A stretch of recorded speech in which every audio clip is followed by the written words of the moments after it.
More people are getting out now that it is spring, and that means more bicycles are sharing roads with the cars and more potential for accidents. Head injuries are the leading cause of death in bike crashes, but national studies show helmets can prevent that by a big margin. 65 to 88% of brain injuries, 65% of serious injuries to the face. If your child doesn't have a helmet, well, we are on it to help. Angela's outside. If you're talking to me or not, it's really hard to hear you. All I know is this: there's rain, there's some sun, some lightning, so not a great day to ride bikes. Don't let the kids out right now, but take a look. We do have some kids here today. We're talking about something called Petapalooza. They're going to be handing out 100 free bike helmets coming up next Saturday.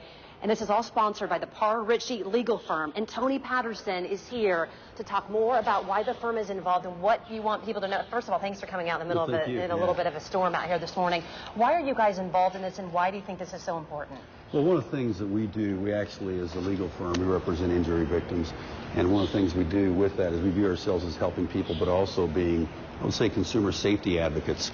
One of the things that we've had the unfortunate opportunity to do is represent people who've been involved in bicycle injuries and had helmet and had brain injuries. And so we thought it was important to have an opportunity like this to give back to the community.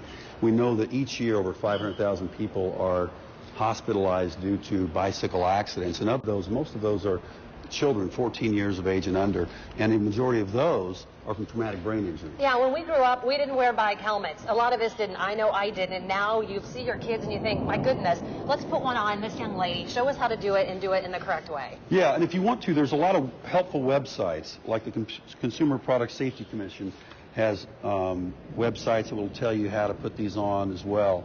One of the things that's important is make sure they're snug. You want to wave them around and make sure they don't wobble too much, because obviously when you're involved in an accident, you're going to tip over in the helmet. You don't want it falling down. A lot of people make the mistake of having the helmets too high, but a lot of the injuries come to the forehead and the frontal lobe of the brain. So you want to make sure that the helmet is down and it's there tightly and snugly. As I said, there's a lot of websites, Bicycle Safety Council, a lot of different websites to help you give tips on those. And each of the helmets we're giving away comes with a product insert to tell you how to put that on appropriately. Exactly. We only have about a minute left, and I also know it's important to have the right size bike and to make sure you're fitted. I know this one is fitted for her. That's right. Well, step on there, Catherine. Show us how it works, girl. Yeah, absolutely. One of the things that you want to do, and the sites will tell you this, is to make sure when you have your seat, step off the, put your foot on the other pedal, honey, is to make sure that when you're standing up, you want to basically be able to extend your foot the whole way with your heel on the pedal, so you can get a proper extension when you're pedaling. That way you're high enough you can get a proper extension, but not so high that if you fall, you can't catch your feet. All right, we appreciate you coming in today. And ladies, I know it's cold out here. Thanks for coming in. Let's put up the information there on your screen again. This is coming up a week from Saturday. Witham Family YMCA there in Lebanon, Saturday, April 30th from 10 to 1. It is free. It's open to the public. And again, ParrInjuryLaw legal firm, thank you for getting the word out. Very important for all little kids to have these bike helmets on.